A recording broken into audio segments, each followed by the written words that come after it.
नमस्कार दोस्तों, मैं साहिब एक्सीलेंट अकेडमी कुंडरी में आपका स्वागत करता हूं। पिछली कक्षा में हमने मैथ का प्रथम चैप्टर किया था जो संख्या पत्ती था। आज हम करेंगे सरलीकरण। सरलीकरण मैथ का बेहद इम्पोर्टेंट चैप्टर है, विशेषकर बैंक के लिए। बैंक में बहुत ज़्यादा क्वेश्चन केवल सरलीकरण के बेस पर आते हैं। अगर आप इसको अच्छे से समझेंगे तो आपके वो सभी प्रश्न हल हो जाएंगे बड़ी आसानी से।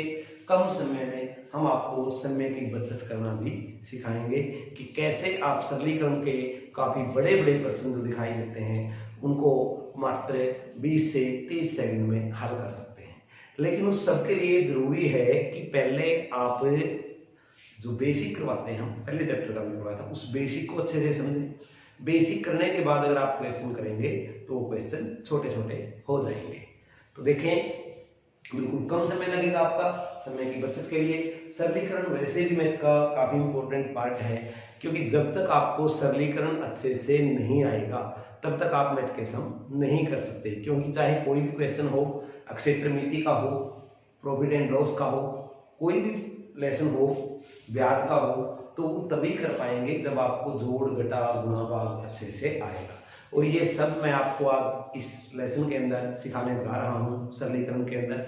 आगे वाले जो भी चैप्टर होंगे उन सभी के अंदर ये काम आएगा। तो बच्चों अच्छे से समझना, इसके बाद आपको मैथ ईजी लगने लगेगा बिल्कुल। क्योंकि मैथ के अंदर अधिकतर बच्चों को जोड़ घटा गुणा भाग इन चार चीज में ही दिक्कत आती है। आपको लगता है कि हाँ सर हमें आता है, लेकिन नहीं, आप उसके बावजूद भी गलती कर जाते हैं। एग्जाम्पल फॉर एक क्वेश्चन है, जैसे मैं आपको बोलता हूं कि अगर आपको प्रश्न दिया जाए 3 + 4 गुणा 2, 3 + 4 गुणा 2, और ऑप्शन दिए जाए इसके A B C D, 4 option आपके सामने हों, और आपके सामने ऑप्शन है 12, 14, 16 और नन। तो देखें दोस्तों, जो बच्चे मैथ से घबराते हैं, नहीं कर पाते, वो ऐसे प्रश्न को देखते हैं और कहते हैं कि हाँ हमें ये तो आता है, आसान है, इसमें तो कुछ नहीं है, केवल प्लस और मल्टीप्लाई करनी है। वो इस प्रश्न को गलत कर देते हैं। कई बार जल्दबाजी में कोई भी गलत कर सकता है। तो देखें कैसे करते हैं आप इस प्रश्न को। और लगभग काफी बच्चों का काफी संख्या में आंसर होता है क्या? 14। क्यों? क्योंकि वो इस प्रकार से करते हैं, 3 और 4 7, 7 दूनी 14, बस लगातार लगे रहते हैं। इस प्रकार लगातार लगने से मैथ सोल्व नहीं होता। मैथ का एक अपना तरीका होता है, उस तरीके के अकॉर्डिंग हमें एक क्वेश्चन सोल्व करने होते हैं। अगर आप इस प्रकार से करोगे तो ये आपका आंसर गलत होगा। सही आंसर जो इसका होगा वो होगा नन। क्यों होगा सही आंसर इसका नन? देखें, उसके लिए आपको सीखना पड़ेगा। जो आज हम सरलीकरण के लिए एक तरीका करवाने जा रहे हैं वो चीज क्या करेंगे आप इसके लिए। देखिए बच्चों, सबसे पहले आप इसके अंदर क्या करेंगे? गुणा। 4 दूनी 8, आगे का चिन्ह यूं का यूं, 3 भी यूं का यूं, और 8 और 3 कितने हुए? 11। ये सब कैसे किया? इसके लिए आपको जरूरी है कि आप अच्छे से बोर्ड मास को समझें कि सरलीकरण क्या होता है और बोर्ड मास क्या होता है उसके बारे में। तो देखें, आज के हमारे लेसन का नाम है सरलीकरण। क्या नाम है? सरलीकरण। तो सरलीकरण सिखाएंगे और आपको इतने छोटे तरीके से सिखाएंगे कि जिनको मैथ मुश्किल लगता है, इतने जीरो लेवल से करवाएंगे कि उनको भी मैथ बड़ी आसानी से आने लग जाएगा। दोस्तों, आप एक्सीलेंट एकेडमी की ऑनलाइन क्लासेस देखते रहें। मैं आपको विश्वास दिलाता हूं कि जिनको मैथ नहीं आता वो कुछ समय बाद कहेंगे कि हाँ हमें मैथ आने लग गया। आप केवल क्लासेस देखें ध्यान से और प्रैक्टिस करें उसकी। उसके बाद मेरा दावा है कि आपको मैथ से डर नहीं लगेगा। जो बच्चे मैथ से डरते हैं, मैथ से दूर भागते हैं, वो मैथ से नहीं भागेंगे। लेकिन जरूरी है उसके लिए कि आप पहले बेसिक करें। अगर आप बेसिक अच्छे से करोगे तो बिल्कुल अच्छे से समझ में आएगा।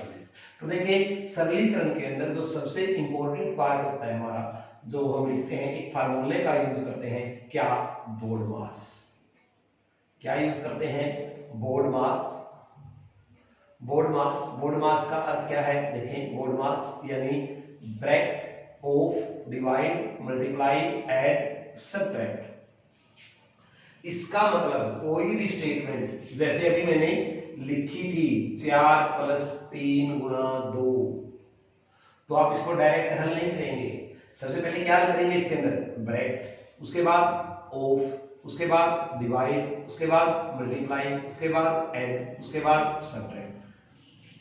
ब्रैकेट हम 4 तरीके से लगाते हैं। देखें ब्रैकेट के अंदर 3 तरीके आप ब्रैकेट के पहले कर चुके हैं। कौन सी आप करते हैं, सबसे पहले छोटी ब्रैकेट जिसको हम बोलते हैं, उसके बाद करली या मर्ली ब्रैकेट, उसके बाद बड़ी ब्रैकेट। ये 3 आप पहले कर चुके हैं। चौथी ब्रैकेट जो होती है वो क्या होती है, वो होती है लाइन ब्रैकेट यानी रेखा ब्रैकेट। ये क्या होती है, देखें जब हम किसी अंक के ऊपर ऐसे लगाते हैं एक संख्या के ऊपर तो ये बार का काम करती है, लेकिन जब हम ये 2 संख्याओं के ऊपर लगाते हैं 3/4 + 5/6 और अगर ऐसे लगाते हैं तो अब ये बार का काम नहीं करती, अब ये ब्रैकेट का काम करती है। चौथी ब्रैकेट है ये।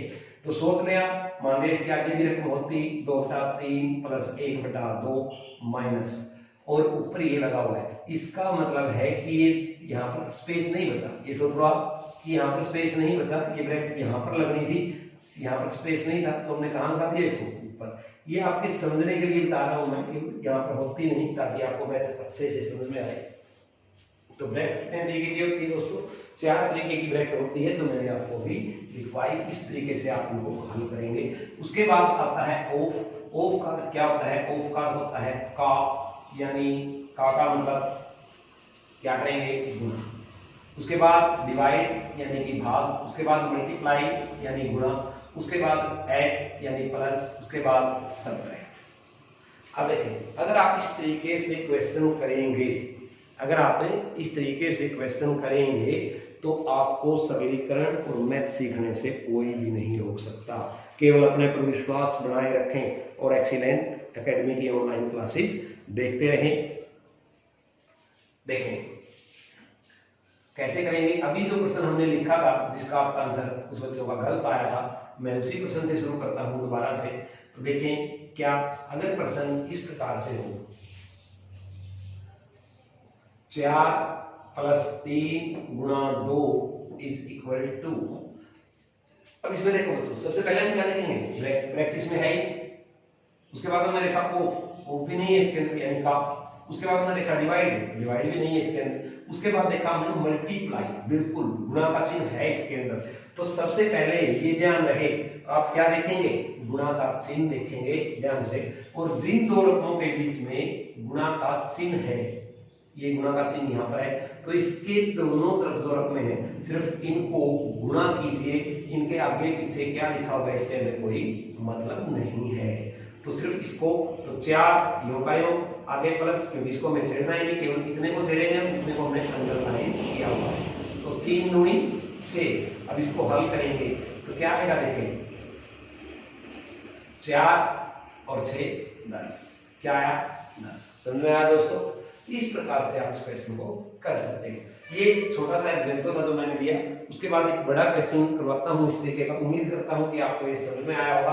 अगर इसके अंदर भाग भी होता, ऐसा क्वेश्चन ही होता जिसके अंदर भाग भी साथ में होता, सपोज दैट पर्सन होता 12 डिवाइड बाय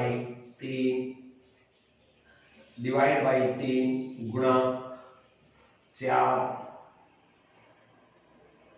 प्लस 2। तो कैसे करते हैं आप, देखिए दूसरा प्रश्न है ये 12 भाग 4 भाग 3 गुणा 4 प्लस 2। तो वही तरीका, अब भी ब्रैकेट मैंने अभी नहीं लिया इसके अंदर, तो ब्रैकेट नहीं है, ऑफ भी नहीं है इसके अंदर, तो क्या है इसके अंदर, डिवाइड। तो डिवाइड इन दोनों के बीच में है। डिवाइड वाले चिन्ह को देखें आप पहले, सिर्फ डिवाइड वाले चिन्ह के नीचे निशान लगाएं, ये है। इसके दोनों तरफ जो 2 रकमें हैं सिर्फ इनको डिवाइड करें, बाकी स्टेटमेंट जो भी क्यों लिखें उसे आप मत छेड़ें। 12 को 3 से भाग करेंगे हम, क्या आएगा 4 मल्टीप्लाई 4 गुणा प्लस 2, क्या था कि 2। तो इसको देखें, अब देखो ब्रैकेट था नहीं, ऑफ था नहीं, डिवाइड हम हल कर चुके हैं। उसके बाद है मल्टीप्लाई। अब मल्टीप्लाई यहाँ पर है तो मैंने कहा जो चिन्ह है इसको आप अंडरलाइन कर लें। उसके बाद इसके दोनों तरफ जो भी डिजिट लिखी हुई है उसको आप हल करें। तो 4 गुणा 4 क्या हुआ 16 प्लस 2 इज इक्वल टू 18, क्योंकि अब तो एक ही चिन्ह बचा तो हम इसको इस प्रकार से कर सकते हैं। तो समझ में आया बच्चों, इस प्रकार से आप इसको हल कर सकते हैं जी। अब देखें आगे हम इसके अंदर जो करेंगे इसका एक थोड़ा सा बड़ा क्वेश्चन करवाने जा रहा हूं और उम्मीद करता हूं कि उसको आप अच्छे से समझेंगे। देखें इससे थोड़ा सा बड़ा करते हैं एक क्वेश्चन बोर्ड मास का, जिससे कि आपको बिल्कुल अच्छे से समीकरण आ जाए। तो देखें इससे बड़ा क्वेश्चन कैसे करेंगे आप, अभी करवाते हैं। देखें 16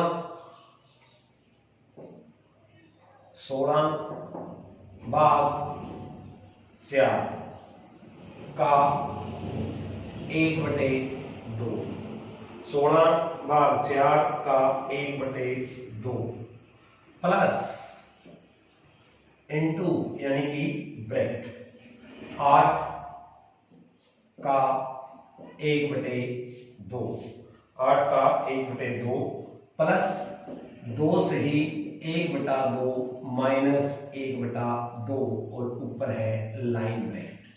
क्या है लाइन ब्रैकेट? तो देखो दोस्तों इसके अंदर हमने सभी चीजों को यूज कर लिया, बी को भी यूज कर लिया यानी bracket, of, divide, multiply, add, subtract, इसके अंदर सारा कुछ यूज कर लिया।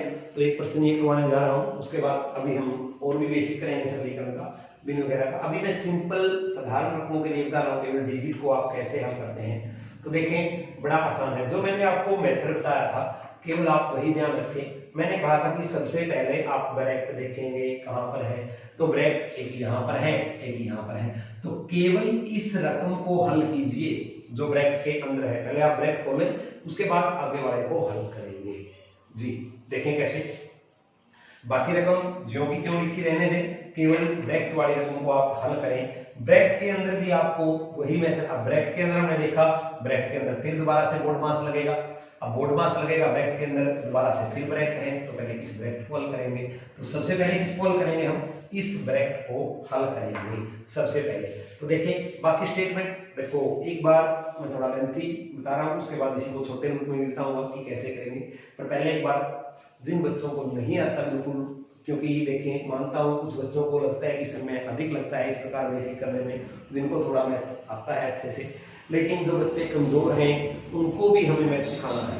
जो कमजोर बच्चे हैं उनको भी हमें मैथ सिखाना है। तो कमजोर बच्चों को मैथ सिखाने के लिए उनको 0 लेवल से उठाना पड़ेगा और उनको धीरे धीरे मैथ समझ में आने लगेगा। तो देखें मैंने जो कहा था कि सबसे पहले ब्रैकेट, अब सारी स्टेटमेंट कोई होगी, देखो ब्रैकेट के अंदर ये था, उसके अंदर फिर ब्रैकेट है, तो सबसे पहले छोटी ब्रैकेट, फिर उससे बड़ी, फिर उससे बड़ी, फिर उससे बड़ी, ऐसे आप करते हैं। बाकी स्टेटमेंट को ज्यों का त्यों लिखा रहने दें, उसमें आप फिलहाल कोई चेंज ना करें। 16 4 का 1/2 प्लस 8 का 1/2 प्लस, अब देखें मैंने कहा था पहले छोटी ब्रैकेट, इसको हल करेंगे। 2 से ही 1/2 का अर्थ है 5/2 माइनस 1/2। अब आप इसको हल करेंगे 5/2 माइनस 1/2 को, क्योंकि इसके ऊपर क्या लगा हुआ है बार, 5/2 माइनस 1/2। 5/2 का अर्थ क्या है, देखें ढाई, और 1/2 का अर्थ है आधा। ढाई में से अगर हम आधा माइनस करेंगे तो यहाँ पर क्या बचेगा, हम डायरेक्ट भी बोल सकते थे ये ढाई है ये आधा है, ढाई में से आधा गया तो कितना बचा बच्चों 2, तो हम इसको क्या लिखेंगे 2। अब एक ब्रैकेट तो हमारी समाप्त होगी। अब ब्रैकेट के अंदर अभी हमें हल करनी है चीजें, तो अब ब्रैकेट के अंदर वाले सारे चिन्ह हल करेंगे। अब क्या चिन्ह बचे इसके अंदर, का और प्लस। तो पहले क्या होगा बच्चों, ब्रैकेट ऑफ, डिवाइड, ऑफ का क्या होता है का, ब्रैकेट तो ये बार है बाद में बताएंगे। तो पहले इसके अंदर भी हमने बोर्ड मास लगाया है एक स्टेटमेंट मान के, तो पहले इसको का को हल करें। का अर्थ क्या होता है मल्टीप्लाई, का अर्थ क्या होता है मल्टीप्लाई। अब मल्टीप्लाई करेंगे, इसको इससे काटेंगे, 200 का 8, तो क्या हुआ ये 4। अब देखें इसको हल करके लिखते हैं 16 भाग 4, आगे वाला ज्यों का त्यों फिलहाल हम उसको नहीं छेड़ेंगे, प्लस अब यहाँ पे क्या है ये 4, तो हमने 4 लिखा ब्रैकेट के अंदर, प्लस अभी ब्रैकेट समाप्त नहीं हुए क्योंकि अभी हम ब्रैकेट के अंदर वाले रकम हल कर रहे हैं। ब्रैकेट को भी हमने समाप्त नहीं किया है, पहले ब्रैकेट के अंदर वाले सारे चिन्ह समाप्त होंगे जब पूरी पूरी डिजिट केवल एक संख्या रह जाएगी, तब हम इस ब्रैकेट को हटाएंगे। अब देखें 4 और 2 6, तो इसका मतलब हम यहाँ पर क्या लिख सकते हैं 6। अगली लाइन में ये हम हटा देंगे और यहाँ पर क्या लिखेंगे 6। अब एक सिंपल रकम बनी जिसके अंदर ब्रैकेट नहीं बचा, तो ब्रैकेट की बात बी की बात समाप्त हुई। अब हम ऑफ देखेंगे। ऑफ है, बिल्कुल है ऑफ, ये रहा का। ऑफ का क्या है का। तो अब सबसे पहले हम का चिन्ह को देखेंगे। मैंने कहा था जो चिन्ह हमें हल करना है उसको अंडरलाइन कर लें, उसके दोनों ओर के अंक को हल करें। का अर्थ क्या होता है गुणा। जब इसको हल करेंगे हम 2 दूनी 4, तो ये कितना आया 16/2 + 6। अब हमें का भी समाप्त हो चुका है, ब्रैकेट ऑफ, ब्रैकेट समाप्त किया पहले फिर ऑफ। अब डिवाइड समाप्त करेंगे। डिवाइड ये रहा भाग, इन दोनों भाग यहाँ पर इसको अंडरलाइन के दोनों तरफ के अंक ले यहाँ 16, बाकी को भूल जाए चाहे कुछ भी हो। 16/2 तो कितना बचा 8 + 6। अब क्या करेंगे प्लस, तो ये कितना आएगा 14। समझ में आया बच्चों? इस प्रकार से आप इस क्वेश्चन को कर सकते हैं। ये बेसिक उन बच्चों के लिए बताया है जिनको मैथ से बिल्कुल डर लगता है, 0 लेवल से। वो अगर इस प्रकार से करेंगे, 0 लेवल से करेंगे, तो उनको अच्छे से समझ में आएगा। अभी देखें, मैंने कहा था कि इस प्रश्न को थोड़ा छोटा करने का तरीका भी देखें कि इतना समय ना लगाएं। जब आपको ये अच्छे से आ जाए तो उसके बाद फिर इसको कैसे हल करेंगे, उसके बाद हम इसको यहीं पर हल करना शुरू कर देते हैं बच्चों। तो देखो कैसे हल करेंगे, जो तरीका आपको बताया था। क्या देखें, अब ये स्टेटमेंट है आपके सामने, ये स्टेटमेंट है आपके सामने। एक बात जरूर ध्यान में रखें कि अगर मैं कहता हूं 4 + 3 + 2, तो इनको आप कितनी संख्याएं बोलेंगे?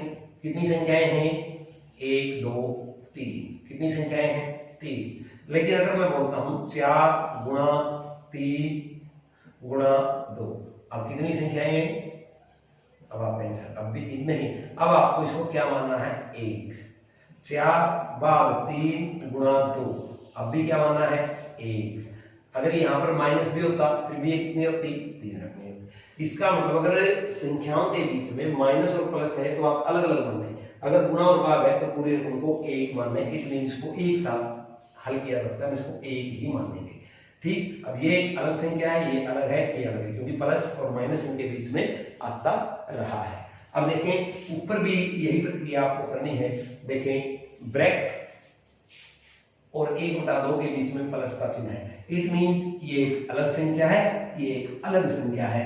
दोनों के अंदर हम मोडमास लगाएंगे, एक साथ हल करते रहेंगे, जिससे आपके समय की बचत होगी। तो इसके अंदर अगली स्टेटमेंट में देखा हमने पहले क्या ब्रैकेट नहीं है, ऑफ है। ऑफ का क्या है का, इसको हम यहीं पर हल कर देते हैं। 2 दूनी 4, तो क्या आया 16/2। 16 को 2 से, अब देखो का समाप्त हो चुका है, 16 को 2 से आप भाग देंगे तो क्या आएगा बच्चों यहाँ पर 8। तो इट मींस ये कितना हुआ 8, बिल्कुल श्योर। उसके बाद जो चिन्ह है ये प्लस, जो का जो। अब इसके अंदर भी सबसे पहले हम क्या लगाएंगे, देखिए ध्यान से। ये ब्रैकेट के अंदर रकम है, ब्रैकेट के अंदर भी मोडमास लगा है, ब्रैकेट के अंदर दोबारा ब्रैकेट है जी, बिल्कुल है, ये रही लाइन ब्रैकेट। तो पहले इसको हल करेंगे हम, तो 2.5 - आधा, तो कितना बचेगा यहाँ पर केवल 2, ये 2 बचेगा, ये बाकी सारा समाप्त हो जाएगा। तो इसके बाद देखिए क्या करेंगे आगे। अब ब्रैकेट समाप्त हो चुकी है, ब्रैकेट के बाद क्या करेंगे ऑफ। ऑफ का अर्थ का इन दोनों के बीच में, तो हम इसको गुणा में चेंज करेंगे। का अर्थ गुणा होता है, 2 दूनी 2 चौके 8। अब ये क्या है 4, 4 × 1 करेंगे, ये सारा क्या होगा 4, और उस तरफ क्या बचा हुआ है 2, तो 4 और 2, 4 + 2 बचा हुआ ना, 4 और 2 6, तो 8 और 6 14, 8 और 6 14। तो देखिए बच्चों, अगर अब हम आपको सिखाते हैं बिनों को जोड़ना। सरलीकरण के अंदर बिन के रूप में क्वेश्चन आते हैं और उनको जोड़ना होता है, तो बच्चों अच्छे से करते रहिए, बड़े आराम से समझ में आएगा। समय की कोई बात नहीं, समय अधिक लगेगा, लेकिन अगर आपको 0 लेवल से सीखना है, अच्छे से सीखना है, तो समय तो आपको देना ही पड़ेगा। एक पेड़ भी लगते ही फल देने शुरू नहीं कर देता, उसके अंदर भी काफी समय तक आप पानी देते हैं, खाद देते हैं, उसकी खुदाई करते हैं, तब जाकर उस पर फल तैयार होते हैं। तो आपको तो मैथ सीखना है, तो ऐसा नहीं है कि आप ही घंटे में या एक ही दिन में मैथ सीख जाएंगे, तो उसके लिए भी आपको मेहनत करनी पड़ेगी। जब एक पेड़ फल नहीं दे सकता एक दिन में, तो फिर आप एक दिन में मैथ कैसे सीख सकते हैं? तो आपको थोड़ी मेहनत तो करनी पड़ेगी, समय तो देना पड़ेगा, बिल्कुल जीरो लेवल से सीखने के लिए। तो देखिए मित्रों, अब हम बात करते हैं भिन्नों का योग कैसे किया जाता है। लेकिन कई बार आपके सामने एग्जाम में प्रश्न आता है इस प्रकार के, देखो कैसे। टाइप नंबर 1, आपसे कहा जाता है कि आप 1 + 1/2 को जोड़िए, 1 + 1/2 को जोड़िए। तो आप क्या करते हैं जी, आप सिंपल इसके अपॉन यानी बटे 1 करते हैं, दोनों का एलसीएम लेते हैं, क्या आता है 2, दोनों का एलसीएम आता है, क्या आता है 2। और फिर आप इसको कैसे करते हैं, 2 को 1 से भाग देते हैं, 1 दूनी 2, 2 एकम 2, 2 को 2 से भाग देते हैं 1, फिर 1 यहाँ पर, फिर क्या आंसर आता है 3/2।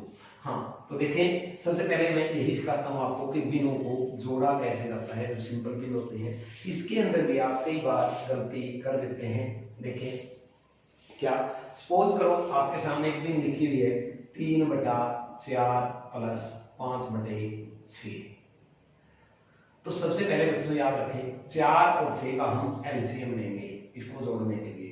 तो 4 और 6 का एलसीएम क्या हुआ 12, क्या हुआ 12। अब क्या करना है, यहाँ पर क्या आएगा 9, यहाँ पर क्या आएगा 10। लेकिन कई सारे बच्चे हैं, मैंने क्लास में भी देखे हैं, क्लास में पूछ के भी देखा है, ऐसा नहीं है कि नहीं है, और एक जगह नहीं सभी जगह है, आप माने या ना माने, कि जिनको ये नहीं पता होता ये 9 कहां से आया और ये 10 कहां से आया जी। मैथ से तभी तो डर लगता है ना, जब उनको जीरो लेवल से मैथ नहीं आता, बेसिक अच्छे से वो नहीं कर पाते। तो देखें आज मैं आपको इतने आसान तरीके से बताऊंगा, जिन बच्चों को आज तक ये समझ में नहीं आया, जिनको आया है वो भी देखें, बड़ा ही आसान तरीका बताता हूँ आपको कि ये 9 और 10 यहाँ पर कैसे आए। बड़ा आसान तरीका है, जो आपका एलसीएम आया है 4 और 6 का एलसीएम आया है, यानी 4 और 6 का लघुत्तम ऐसे लेते हैं हम, 2 से डिवाइड करेंगे तो 2 × 4, 6 जब डिवाइड नहीं होता 2 × 4 दिए 12, तो 12 कितना आया इनका एलसीएम, गुण करके तरीके से हमने किया। अब देखिए क्या करना है आपको, यहाँ पर 9 कैसे आया और 10 कैसे आया, हम बात कर रहे थे 9 और 10 की। तो बड़े आसान तरीके से सीख पाएंगे आप इसको। क्या करना होता है बच्चों, देखें पहले 12 को दी गई संख्या के नीचे वाले अंक यानी हर से डिवाइड करना होता है। अगर हम 12 को 4 से डिवाइड करेंगे तो कितना आएगा 3, जो भागफल आता है उसकी मल्टीप्लाई ऊपर वाले अंक के साथ करनी होती है 3, 3 दिया 9। उसके बाद सेकंड जो चिन्ह बीच में प्लस है या माइनस है वो जो का तो रहेगा, उससे कोई फर्क नहीं पड़ता। अब क्या करेंगे, अब 12 को 6 से डिवाइड करेंगे, अब 12 को 6 से डिवाइड करेंगे, कितना आएगा भागफल, तो जो भागफल आया उसकी मल्टीप्लाई ऊपर वाले से करेंगे, 2 × 10। ये तरीका होता है। अब भी अगर नहीं समझ में आया तो देखें, अगर आप इससे भी कंफ्यूज होते हैं तो बड़ा इजी है, कैसे याद रखें, मैं साथ डायरेक्ट जो 12 है, देखें जो क्या है 12 है उसको लिख के पहले, और 12 से क्या करेंगे फिर, देखें जो लघुत्तम आया है लघुत्तम की दोनों के साथ बारी बारी मल्टीप्लाई करना है। पहले हम 12 की मल्टीप्लाई किससे करेंगे, 3/4 से, 3/4 से मल्टीप्लाई करोगे तो क्या होगा, 4 दिए 12, 3 दिया 9। उसके बाद 12 की मल्टीप्लाई किससे करेंगे, 5/6 से, तो 6 दूनी 12, 2 × 10। ये बिल्कुल जीरो लेवल से करवाया है मैंने, बिल्कुल जीरो से सिखाया है कि आप इसको कैसे कर पाएंगे। तो उम्मीद करता हूं दोस्तों कि इसके बाद आप इस प्रकार की नॉर्मल भिन्नों में जोड़ने घटाने में गलती नहीं करेंगे।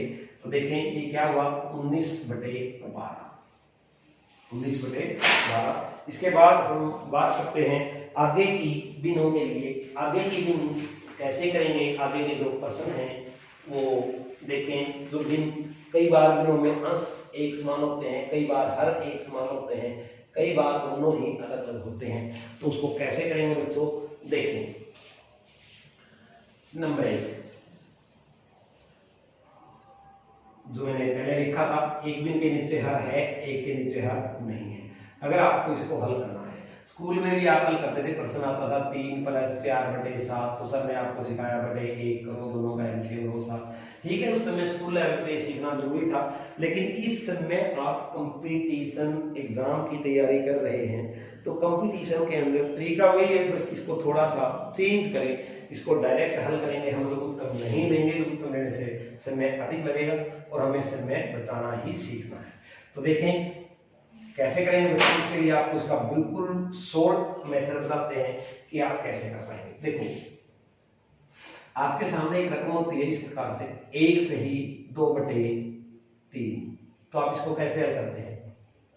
3 एकम 3 + 2, क्या करेंगे सही को बोलेंगे 5/3, 2 सही 2/3, 3 दूनी 6 और 2 8/3। ये तो लगभग सभी को आता है ना, 3 सही 3/4, 4 3 12 और 3 15/4। तो बच्चों क्या करेंगे आप इसके लिए? देखें जब एक रकम के नीचे हर हो, एक के नीचे हर ना हो, तो ये सोच लो कि वो रकम सही में लिखी हुई है 1 सही 1/2, चाहे यहाँ पर प्लस हो चाहे माइनस हो, इससे कोई फर्क नहीं पड़ता। देखें कैसे फर्क नहीं पड़ता, अगर यहाँ पर माइनस का चिन्ह होता 1 - 2/3 प्लस, पहले प्लस पढ़ाई करते हैं प्लस, तो अब क्या करते हैं 1 + 2/3, तो मैंने क्या कहा अगर प्लस का चिन्ह है तो सोच लो इसको है ही नहीं, क्या हो गया 1 सही 2/3। इससे नहीं समझ में आया तो देखें और भी आसान तरीके से बताओ, अगर कहीं पर लिखा हुआ है 1 सही 1 + 1 तो 1 और आधा कितना हुआ मिलाकर 1.5, 1 और आधा कितना हुआ मिलाकर 1.5। अगर कहीं पर लिखा हुआ है 2 + 1/2 तो कितना हुआ 2 और आधा 2.5। जरूरी तो नहीं है कि आप इसको रूट लेके जोड़ेंगे, आपको डायरेक्ट पता है ये 2 है ये आधा है, तो 2 और आधा जोड़ेंगे तो कितना होगा 2.5। तो 2.5 आप कैसे लिखेंगे इसको, 2.5 को ऐसे लिखेंगे 2 सही 1/2, 1.5 को कैसे लिखेंगे 1 सही 1/2। तो अब इसका मतलब हमने सिर्फ क्या किया, हमने प्लस का चिन्ह ही तो हटाया है, यहां से भी हमने प्लस का चिन्ह हटाया है। तो जब इस प्रकार से आपने यहाँ पर प्लस का चिन्ह हटाया है, तो यहाँ पर भी आप प्लस का चिन्ह हटा दीजिए ना, और इसको क्या लिख दीजिए 1 सही 1/2, 2 एकम 2 और 1 3/2। अब देखें 2 + 3/5, 5 दूनी 10, डायरेक्ट करें ऐसे 5 दूनी 10, प्लस का चिन्ह है तो प्लस कर दें, माइनस का होता तो माइनस कर देते, 5 दूनी 10, क्योंकि जब ये है तो इसका अर्थ क्या है, ये है 2 सही 3/5, 5 दूनी 10, 10 और 3 13/5। डायरेक्ट हल करते हैं इसको में से। अगर यहाँ पर प्लस की बजाय माइनस का चिन्ह है तो फिर क्या करेंगे, देखिए बच्चों अगर यहाँ पर माइनस का चिन्ह होता, कोई भी यही स्टेटमेंट ले लेते हैं हम, 2 सही 2 - 3/5, प्लस में हमने क्या किया था 5 दूनी 10 + 3 13, इसकी तो आवश्यकता ही नहीं थी लिखने की, ये तो केवल आपको समझाने के लिए बताया था मैंने कि ये चीज है। आप तो डायरेक्ट ये लिख सकते हैं ना, जो लास्ट में बचता है वो डायरेक्ट लिखें आप, इसमें इतना समय बचाने के लिए तो हम कर रहे हैं, इस प्रकार लिखेंगे तो समय उतना ही लग जाएगा। तो देखें कैसे करेंगे बच्चों, 2 एकम 2 और 1 3/2, 5 दूनी 10 और 3 13/5। जब यहाँ पर माइनस है तब क्या करें, 5 दूनी 10 -3, 10 - 3 कितना बचा 7, तो क्या लिखेंगे आप इसको डायरेक्ट 7/5 लिखेंगे, डायरेक्ट 7/5 लिखेंगे। इसके बाद देखें बिनों को बगैर लघुत्तम लिए कैसे हल करते हैं वो देखें। पेपर में जो सरलीकरण के क्वेश्चन आते हैं उनके अंदर काफी सारे प्रश्न ऐसे होते हैं दोस्तों जिनके अंदर आपकी ये ट्रिक यूज होगी। लगभग 90% क्वेश्चन ऐसे ही आते हैं जिनके अंदर ऐसी ट्रिकें यूज होती हैं। आप देखेंगे मैं प्रश्न कराऊंगा जो पहले एग्जाम में आए हुए हैं। अब देखिए ये था जब एक रकम के नीचे हर हो एक के नीचे हर ना हो तो फिर कैसे हल करेंगे। लेकिन यदि दोनों संख्याओं के नीचे हर है, दोनों सॉरी क्वेश्चन नंबर 3 हाँ 2 हो चुके हैं हमारे बिंदु से संबंधित। टाइप नंबर 3, अगर दोनों संख्याओं के नीचे हर है और दोनों संख्याओं का हर एक समान है 1/7 + 2/7 तो भी आप लोग उत्तर नहीं लेंगे। कैसे हल करेंगे, ऊपर वाले को डायरेक्ट जोड़ेंगे 1 और 2 3 और नीचे वाले को ज्यों का त्यों लिख देंगे 7। अगर ये माइनस भी करना है तो माइनस भी बड़ी आराम से हो जाता है। सपोज दैट यहाँ पर होता 5/7 माइनस 2/7, तो 5 माइनस 2 क्या बचा 3/7। हाँ, अगर ये रकम पीछे होती 2/7 माइनस 5/7, तो 5 माइनस 2 माइनस के बचे ना, तो लिखेंगे -3/7। तो समझ में आया बच्चों? ये था यदि हर एक समान हो, बिन के अंदर ऊपर वाली संख्या को क्या बोलते हैं अंश, नीचे वाली को क्या बोलते हैं हर। तो अगर दोनों रकमों के हर एक समान है तो हम डायरेक्ट हल करेंगे, एलसीएम नहीं लेंगे। क्वेश्चन नंबर 4 ये था हर एक समान है, लेकिन यदि दोनों रकमों के अंश एक समान है तो भी आप लघुत्तम नहीं लेंगे। केवल दो संख्याएं दी हुई हैं और दोनों के ही अगर अंश एक समान है तो भी आप लघुत्तम नहीं लेंगे। कैसे करेंगे बच्चों? अभी तक आपने ये तो शायद आपने पहले भी कर लिया होगा मेथड कभी ना कभी स्कूल में क्लास में, कि दोनों रकमों का यदि हर एक समान है तो कैसे हल करेंगे। अब मैं बताता हूँ, अगर दोनों रकमों का अंश एक समान है तो कैसे करेंगे। 2/3 प्लस 2/5। अब देखें कैसे करेंगे दोस्तों, बड़ा ही आसान है। बस एक बार मेथड को ध्यान से देखें, उसके बाद आप कभी नहीं भूलेंगे। देखो यहाँ पर क्या था, दोनों रकमों के अंश हर एक समान है, यहाँ पर अंश एक समान है। अंश एक समान है तो आपने क्या करना है, तो जब हर एक समान है तब हम लघुत्तम नहीं लेते, तो अंश एक समान तो फिर लघुत्तम क्यों लें, उसको भी हम ऐसे ही करेंगे। देखो कैसे, यहाँ पर प्लस का चिन्ह, तो पहले नीचे वाले को डायरेक्ट जोड़िए, डायरेक्ट जोड़िए। 3 प्लस 5 कितना हुआ 8, कितना हुआ 8, और ऊपर वाले अंक से मल्टीप्लाई कर दीजिए। 3 प्लस 5 8, 8 दूनी 16 बटे दोनों की मल्टीप्लाई, 3 पंजे 15 16। दोनों रकमों का यदि अंश एक समान है तो भी आप लघुत्तम नहीं लेंगे, डायरेक्ट ऐसे ही करेंगे। इस प्रकार के प्रश्न को घबराना नहीं है, प्रश्न को देखकर। प्रश्न का टाइप लगभग ऐसे ही होते हैं जो आपके एग्जाम में आते हैं, बार बार पहले भी आए हुए हैं, तो उनको आप अच्छे तरीके से करेंगे। अब ये जरूरी नहीं कि हर बार यही हो कि प्लस बीच में हो, यहाँ पर माइनस भी हो सकता है, तो माइनस भी हो सकता है। अगर इन दोनों के बीच में माइनस भी है तो आपको घबराना नहीं है। अगर इन दोनों के बीच में माइनस भी है तो आपको घबराना नहीं है। उसके बाद हम अगर माइनस का बचता है तो माइनस का लिख देंगे, प्लस का बचता है तो प्लस का लिख देंगे। सपोज दैट ये होता 2/3 माइनस 2/5, तो फिर क्या करते हैं हम, फिर भी वही तरीका होना चाहिए। अगर हम अपने बेसिक मेथड से करेंगे तो क्या होता, 15 एलसीएम आता, 3 पंजे 15, 5 दूनी 10, इससे करते हैं 5 × 15, 3 दूनी 4 का 10 ही आना था जी।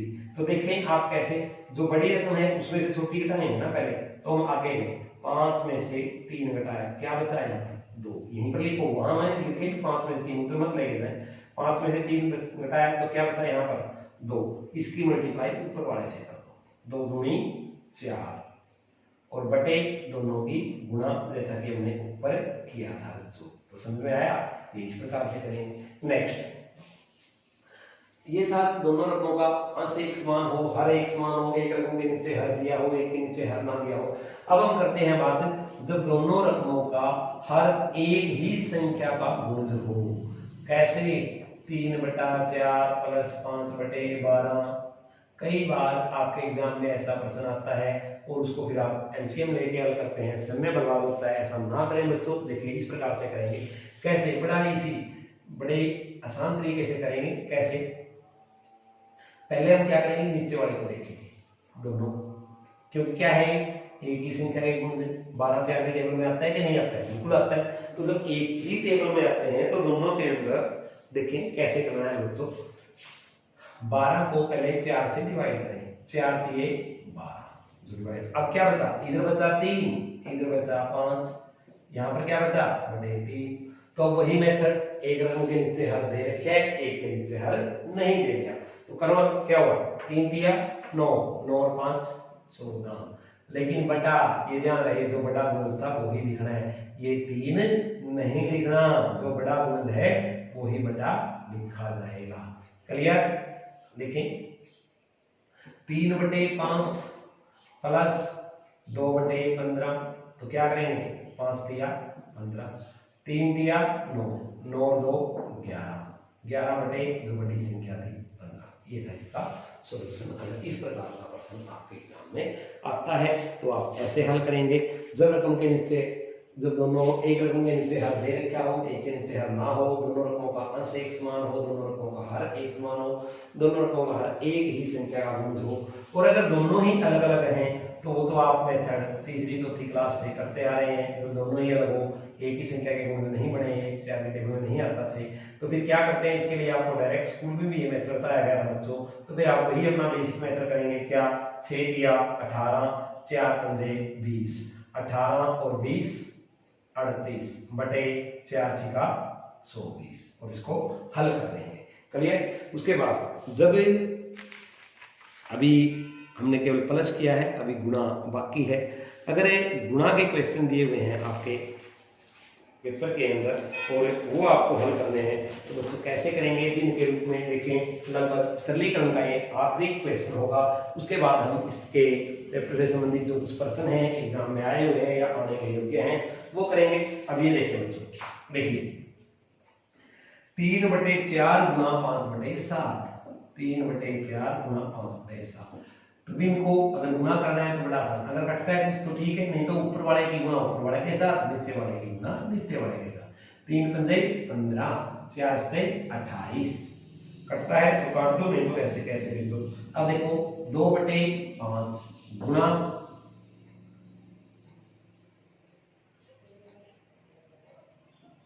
10/4, तो कैसे लिखेंगे? देखो ये काटना चाहो तो काट सकते हैं, नहीं तो पहले मल्टीप्लाई कर लो ऊपर वाले की ऊपर वाले के साथ, नीचे वाले की नीचे वाले के साथ। 10 दूनी 20, 500 का 20, तो बीच में क्या है इनके ये बटा, यानी भाग। बटा का क्या होता है भाग, इनके बीच में क्या चिन्ह है? अगर मैं कहता हूं 5/7 तो आप ऐसे लिख सकते हैं ना, तो 5/7 ऐसे भी लिख सकते हैं। तो आपने ऐसे ही लिखा हुआ है इस क्वेश्चन के अंदर, तो 20 को 20 से भाग देंगे तो क्या आएगा बच्चों 1। ये था सिंपल। अगर ऐसा क्वेश्चन आता है, कई बार इसमें थोड़ी बड़ी स्टेटमेंट आ जाती है जिसके अंदर आपको जरूरत देखें, ये मेथड ध्यान से करें, क्योंकि जो मैं क्वेश्चन करवाने वाला हूँ इस चैप्टर से संबंधित उन सभी के अंदर मैं ऐसे ही फार्मूले यूज करूंगा, और फिर दोबारा से वहां पर ये नहीं बताए जाएंगे और आपसे कहा जाएगा कि इसके लिए आपने सरलीकरण की बेसिक की क्लास देखें एक्सीलेंट एकेडमी की साइट पर जाकर।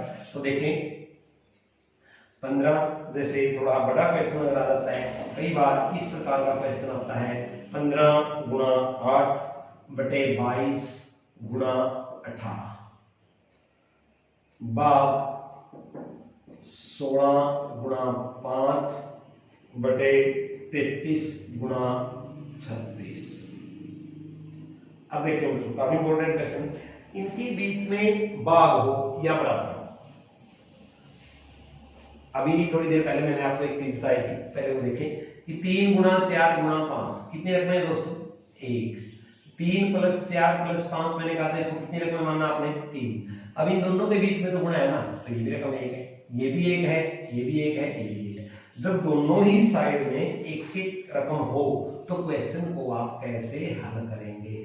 बड़ा ही आसान होता है। जब दोनों साइड में एक एक ही हो तो कैसे हल करेंगे?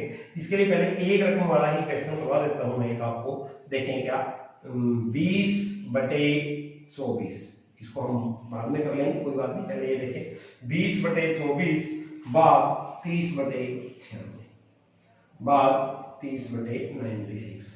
तो अब आप इसको सोल्व करेंगे, क्या करेंगे? तो कहेंगे सबसे पहले सब इसके साइन चेंज करेंगे, हम इसको गुणा में चेंज करेंगे, इसको उल्टा लिखेंगे, तो क्या होगा 2-3 लाइनें बढ़ जाएंगी, समय बर्बाद होगा आपका। नहीं, आपको मात्र 5 से 7 सेकंड में क्वेश्चन करना है। तो कैसे करेंगे देखें, इसको डायरेक्ट हम काटेंगे। जिस प्रकार से सर्कल बनता है ऐसे हम सर्कल बनाते हैं, तो इसको मैं सर्कल कट ही बोलूंगा। तो सर्कल कट करेगा, सर्कल कट का मतलब है ये इससे कटेगा, ये इससे कटेगा, ये इससे कटेगा, ये इससे कटेगा, ऐसे। तो देखें 0 से 0 कट गई, ये हो गया सर्कल कट गई। जब बीच में भाग हो या बराबर हो, भाग हो या बराबर हो और दोनों तरफ ऊपर भी एक नीचे भी एक रकम हो, ऊपर भी एक रकम हो और नीचे भी एक, ये भी एक एक ही माने जाएंगे। तो पहले इसलिए मैं एक क्वेश्चन करवा रहा हूं। तो देखिए कैसे 0 से 0 कट, उसके बाद 3 से 3 एकम 3 3 दिया 9 3 दूनी 6। अब 24 और 32 अगर आपस में कटते हैं तो इसको भी हम काट देंगे। क्या 8 से दोनों को डिवाइड करें, 8 चौका 32, 8 दिया 24। अब 3 से 2 नहीं कटता, 2 से कट ही चुका ऑलरेडी। तो अब क्या बचा बच्चों आपका, इधर बचा आपका 2/3 और इधर बचा 1/4। जो स्टेटमेंट लिखी हुई थी हमने वहीं पर हल कर दिया। अब क्या करना है, पीछे वाले को आगे लेके आने हैं। क्या करना है, जो पीछे बचा हुआ है यानी पीछे वाली जो स्टेटमेंट है उसको आप आगे लेके आएंगे, जो भी दिन पीछे बची हुई है। हम कोशिश तो यही कर रहे हैं ना कि जिन बच्चों को मैथ नहीं आता, जो मैथ में पिछड़ चुके हैं, उनको आगे लेके आएंगे। तो पीछे वाले को भी हम आगे लेके आएंगे, और पीछे वाले को जब हम आगे लेके आएंगे तो क्या हो जाएगा, उल्टा हो जाएगा। क्यों हो जाएगा उल्टा, अब जो पीछे वाला बच्चा है अगर वो आगे निकल गया तो उल्टा हो जाएगा ना, जो बच्चा आगे था वो पीछे चला गया। तो पीछे वाला आगे आएगा तो क्या होगा, ये तो अपनी लाइफ के अंदर भी होता है ना। जब बच्चे ग्राउंड में दौड़ लगाते हैं, एक बच्चा सबसे आगे दौड़ रहा है, दूसरा तीसरा चौथा पांचवा उसके पीछे है, जो सबसे लास्ट में बच्चा है अगर वो स्पीडली, जैसे हम फिल्मों में देखते हैं, विशेषकर दक्षिण भारत की फिल्मों में, उसके अंदर तो हीरो पता नहीं कहां से कहां पहुंच जाता है, बहुत ही स्पीड में, जहाज से भी तेज दौड़ देते हैं कई बार, तो हम फिल्मों में देखते हैं उसके अंदर दक्षिण भारत की फिल्मों में। तो बच्चों जब पीछे से कोई चीज आगे आएगी, अब जो पीछे वाला बच्चा है लास्ट, जब वो आगे आएगा तो जो सबसे आगे था वो तो उससे पीछे चला गया ना, तो उल्टा हो गया, जो आगे था वो पीछे हो गया, जो पीछे था वो आगे चला गया। अब देखें, जो पीछे वाली रकम है जब ये आगे आएगी तो उल्टा हो जाएगा। इट मींस ये ऊपर चला आएगा और ये नीचे, और मल्टीप्लाई हो जाएगी। 4 की मल्टीप्लाई 2 से करोगे, 4 दूनी 8, 1 की 3 से करेंगे 3, तो 8/3 यानी 2 सही 2/3, ये आपका आंसर होगा। इस प्रश्न को भी आप इसी प्रकार से करेंगे दोस्तों। देखिए कैसे मैंने कहा था, गुणा में पूरी रकम 1 होती है, तो एक गुणा है तो पूरी रकम 1 ही माने आप। अब कैसे हम करेंगे, देखो सर्कल कट करते हैं, 8 दूनी 16, जब ये इसको काट सकता है तो ये भी तो इसको काट सकता है ना, 5 एकम 5, 5 दिया 15। अब इसको 2 से नीचे वाले को कोई कटता है, देखो कटता है, 36 कटता है, 18। अभी इस 18 से हमने इस 18 को काट दिया, ये भी कट गया।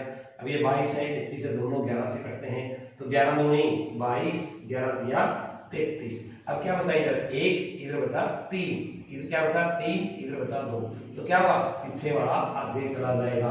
अगर ये ऊपर जाएगा तो 3 के साथ इसकी क्या होगी, मल्टीप्लाई, तो क्या आएगा ये 9, 3 दिया 9, क्या आएगा बच्चों ये 9, और ये 1 अगर इधर आएगा तो 1 दूनी 2, यानी 9/2, इट मींस 4 सही 1/2।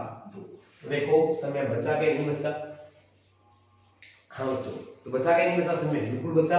अगर आप ये मेथड करेंगे और इनसे आप क्वेश्चन करेंगे तो श्योरली आपका समय बचेगा, आप समय पर एग्जाम कंप्लीट, अगर आप समय पर एग्जाम कंप्लीट कर पाते हैं सही ढंग से करके, तो ऐसा नहीं हो सकता कि आप पिछड़ जाएं, अवश्य सफल होंगे। तो ध्यान रहे बच्चों, ये ठीक है, ये बेसिक क्लास थी। उसके बाद हम सरलीकरण के कुछ क्वेश्चन करेंगे जो पीछे एग्जाम में आए हुए हैं, उनके अंदर ये सारे फार्मूले जो मैंने आपको बताए हैं शॉर्टली, ये सब मैं यूज करने वाला हूं, और उम्मीद करता हूं कि आपको ये लेक्चर पसंद आया होगा।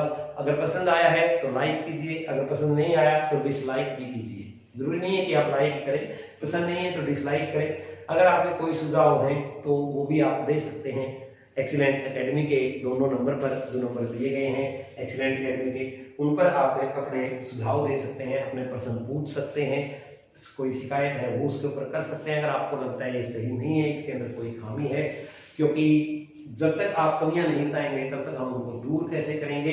कमियां दूर होने से ही इंसान निखर कर आता है। तो कल भी मैंने कहा था, हर क्लास में कहता हूं कि आलोचकों का होना आवश्यक है। आलोचक वो होते हैं जो कमियां निकालते हैं। जब तक इंसान के आलोचक नहीं होते, वो सही तरीके से आगे नहीं बढ़ पाता। तो आलोचकों का होना भी जीवन में जरूरी है। मैं आलोचकों से कभी दुखी नहीं होता, बल्कि उनकी बात को लेकर आगे बढ़ता हूँ, उसे कोशिश करता हूँ कि उससे हम सफलता प्राप्त कर सकें, आगे बढ़ सकें। तो दोस्तों धन्यवाद ये क्लास देखने के लिए। तो लाइक जरूर करें, शेयर करें अपने दोस्तों पर अधिक से अधिक। अगर आपको पसंद आया है तो, अगर आपको वीडियो पसंद आता है तो शेयर करें, अदरवाइज ना करें। हाँ, लाइक डिसलाइक अवश्य करें। धन्यवाद, जय हिंद।